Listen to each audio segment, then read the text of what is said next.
Hello guys welcome to my channel and ఈ video ఎందుకంటే Infosys FA1 exam గురించి చెప్పబోతున్నాను. అంటే మిగతా వీడియోస్ ఏమీ చేయలేదు ఇన్ఫోసిస్ గురించి. ఎందుకంటే యూట్యూబ్‌లో ఆల్రెడీ చాలా మంది చాలా పెట్టారు. ఇన్‌స్టాలో కూడా మీకు చాలా తగులుతూనే ఉంటాయి వీడియోస్. కాబట్టి అన్నీ అవసరం లేదు. ఇది ఎందుకు చెప్తున్నానంటే నా ఎక్స్‌పీరియన్స్ ఎలా ఉంది, అసలు ఏం ప్రిపేర్ అయితే సరిపోతది అని చెప్దామని.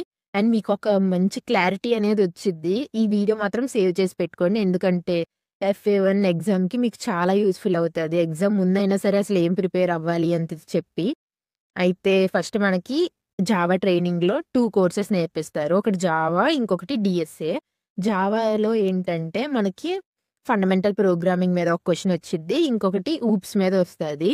ఊప్స్ ఏమీ లేదు. మనకి ఆ కోర్స్ ఎండింగ్‌లో ప్రాక్టీస్ ప్రాబ్లమ్స్ ఉంటాయి. ఒక 4 ఉంటాయి అంతే. ఆ 4 మనం బాగా ప్రిపేర్ అయితే సరిపోతది. ఆ మోడల్‌లో వస్తది. ఆ క్వెషన్ వస్తదనట్లేదు. కానీ ఆ మోడల్‌లో అయితే వచ్చిద్ది. అండ్ మనకు తెలిసిపోద్ది ఈజీగా ఒకవేళ ఎలా రాయాలి అది. ఒకవేళ ఎర్రర్ వస్తే ఎక్కడ మిస్టేక్ అయిందని తెలిసిపోద్ది. ఆ 4 ఈటిలో ప్రిపేర్ అయితే ఒక క్వెషన్ ఇంకా అక్కడ అయిపోయినట్టే. నెక్స్ట్ ఫండమెంటల్ ప్రోగ్రామింగ్ నుంచి ఒకటొచ్చిద్ది. అది స్ట్రింగ్స్ అండ్ అరేస్ మీదే వస్తది.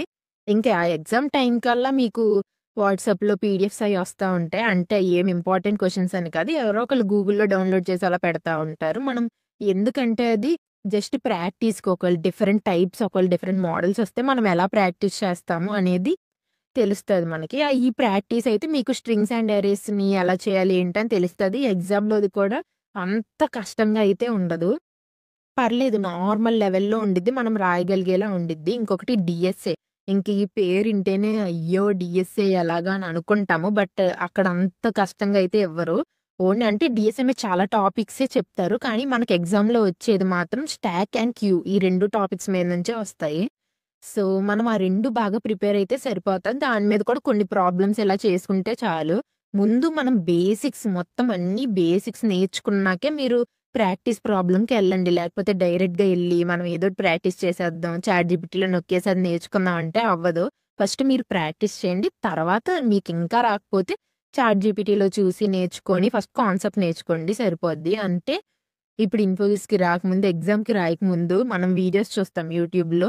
ఇలా ఉండిద్ది, అలా ఉండిద్ది, చాలా కష్టంగా ఉండిద్ది ఎగ్జామ్స్ ఇలా చెప్తారు. దానికి మేమే చాలా భయపడ్డాం. ఎలా రాస్తాము, పాస్ అవుతామా లేదా అని.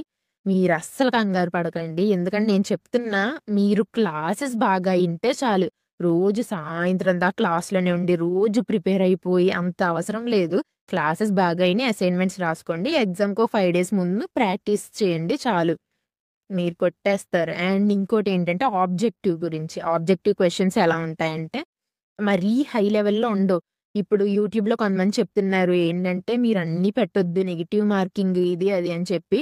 అక్కడ అంత కష్టంగా ఉండదు. ఇప్పుడు మనం అది ఇనేసి మనం ఇది తెలిసినా మళ్ళీ తప్పయిపోద్దేమో అని చెప్పి మనం చాలా పెట్టకుండా వదిలేస్తాము. అస్సలలా చెయ్యొద్దు.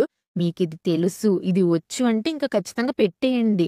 3 మార్క్స్ క్వెషన్ కూడా ఉంటాయి. అందులో వద్దు, వదిలేయండి అంటారు. కానీ మీకు ఆన్సర్ వస్తే అది కూడా అటెంప్ట్ చేయండి.